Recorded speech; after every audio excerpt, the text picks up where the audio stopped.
Oh, hey, welcome back. Hey, in this video, we're going to go ahead and we're going to finish up that problem that we started. And from there, I think that's going to be about it. So we're going to keep things kind of short. So we were in the middle of talking through this mixing problem. And the gist of a mixing problem is basically you've got a big container. In this case, kind of imagine it being a big container of some sort of brine solution, in which we've got 75 pounds of salt dissolved in our container. And what we're going to be doing is we're going to be adding some brine solution to our container that contains 3 pounds of salt per gallon at a rate of 2 gallons per minute. We're going to assume that the solutions end up getting mixed together with one another, and then the solution is going to be let out of the tank at a rate of 2 gallons per minute. So solutions being let into the tank and let out of the tank at the same rate. And what we're tasked with finding is we're tasked with finding a function, so some x of t, that tells or determines how much salt is in the tank at time t. Right? So basically, the way we set this problem up is we use a fairly simple differential equation, this guy right here at the very top of the page, which says that this dx dt, or the change in mass as a function of time, is equal to the rate at which the mass of salt enters the tank minus the rate at which mass of salt leaves the tank or exits the tank. So we know how quickly salt is entering the tank because it's coming in at a rate of 3 pounds per gallon at 2 gallons per minute. So we have salt entering the tank at a rate of 6 pounds per minute. And we've also got salt leaving the tank at 2 gallons per minute. But in order to convert that to a rate at which the mass of salt is leaving the tank, we have to multiply that by the concentration of salt in the solution, which is exiting the tank. So we know that there's going to be this constant 50 gallons of solution in the tank, regardless of the concentration of salt in the solution. But the amount of salt is changing as a function of t. So the amount of salt in the tank is this x of t. So the concentration is going to be this x of t pounds per 50 gallons. So that means that the rate at which the mass of salt is leaving the tank is going to be x over 25 pounds per minute. So that gets us to this differential equation that we have written right towards the bottom of the page here. So this dx dt, the rate at which the mass of salt changes in the tank, is equal to 6 pounds per minute in minus x over 25 pounds per minute out. So this right here is actually a fairly simple separable differential equation. So if we did want to go ahead and try to solve this differential equation here, we could actually divide both sides by the right-hand side and multiply both sides by dt. So that leaves us with a dx divided by dx divided by 6 minus x over 25 is equal to just dt. Right. And there's probably a handful of ways that we could go about trying to clean this up a little bit. One of the ways that I would like to do this, I think before we try to do much of anything, is maybe to just multiply the left side of this equation by 25 over 25. It's not going to clean it up much, but it will help us out a little bit when we're integrating the left side of this differential equation. So this will turn into a 25 dx all divided by 6 times 25 is 150 minus x over 25 times 25 is just going to leave me with a minus x. And on the right side, we're just going to have a dt. All right, simple enough. So now we can go ahead and we can integrate both sides of this equation. Integrating the right-hand side is much easier than integrating the left-hand side, so we'll start there. Integrating dt is just going to leave us with a t plus some constant of integration. We'll call that c. And integrating the left-hand side. Right? A few things to think about here. This is going to be in the form du over u, where u is 150 minus x. But if we're thinking along those lines where if u is 150 minus x, du is going to be negative x dx. So upon evaluating this integral, we're going to be left with a negative 25 times the natural log. Technically, it should be the absolute value of 150 minus x.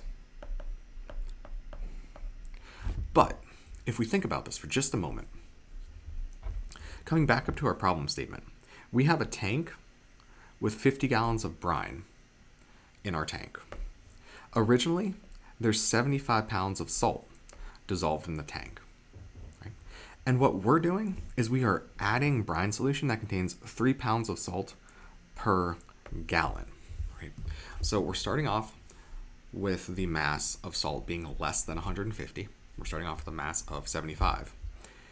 And then as we're continuing to add salt to our tank, or brine solution to our tank, the concentration of that new brine solution is 3 pounds of salt per gallon.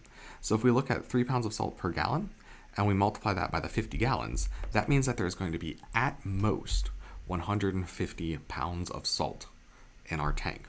So X is always going to be less than 150, which means 150 minus X is always going to be positive. Right? So from here, we can actually go ahead and we can just divide through by this negative 25.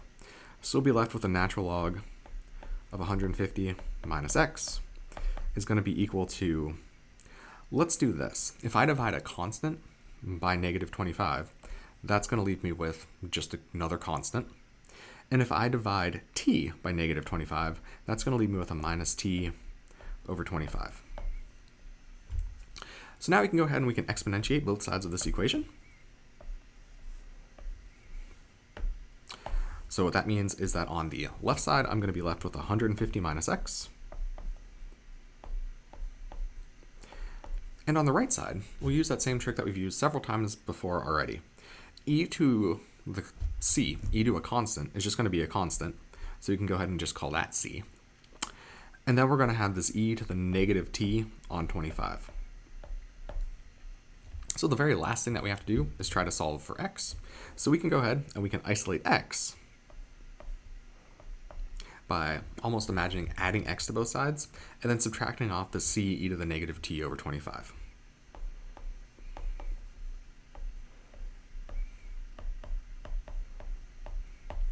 Right.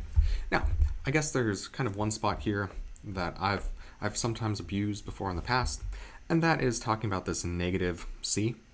We could go ahead and write this as a plus c if we wanted to. It doesn't really matter. We're going to end up getting the same exact answer regardless. I'm going to leave it as a minus c, but if you change it to a plus c and you rework the problem, you will get to the same exact answer that I'm about to get to. All right. Anyway, so now what do we have? Well, we have mass, we have time, but we also have one big unknown right here. So I do not know what c is. So at this point, we're going to go back up to the problem statement, and we're going to look for another condition that we have that we might not have used yet.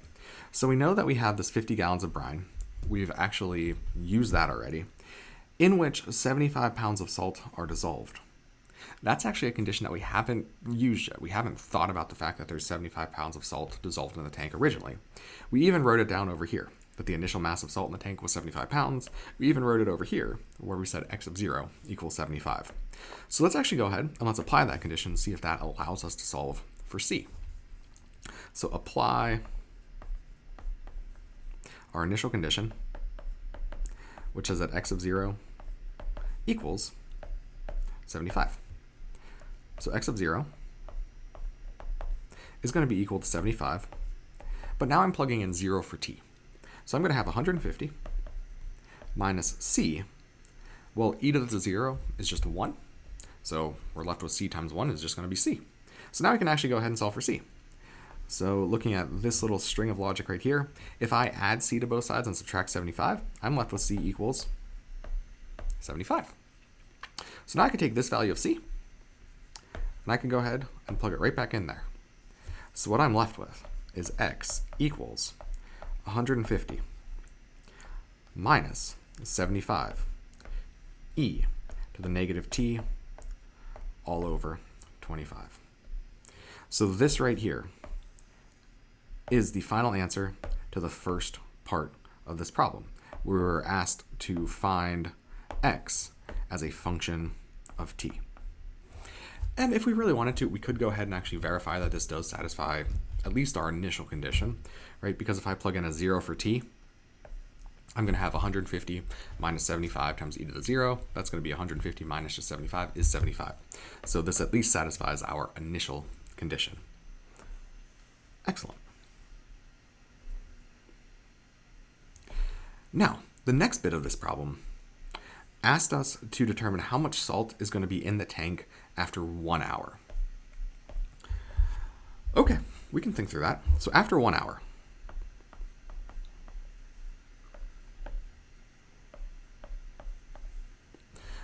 Well, if we go back to our problem statement and we read through our problem statement just to pay some special attention to some units, what we might notice is that we said beginning at t time equals 0, a brine solution containing 3 pounds of salt per gallon flows in at a rate of 2 gallons per minute. Emphasis on the per minute.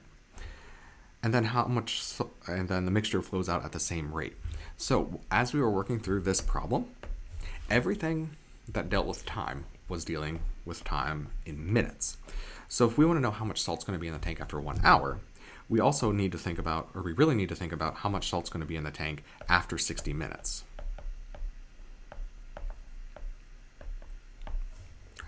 So here, what we're actually going to be looking for is x of 60, which is going to be 150 minus 75 times e to the negative 60 over 25.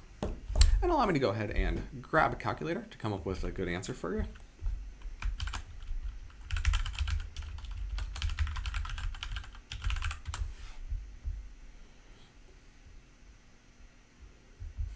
All right. So let me go ahead and just enter that into the calculator. So we're going to have 150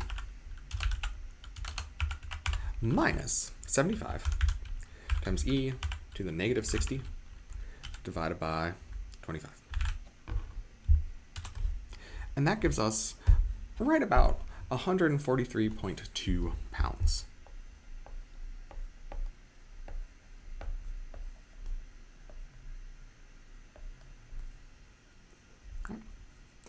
And that, again, kind of sounds reasonable.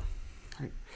So we're starting off with 75 pounds of salt dissolved in a tank that contains 50 gallons.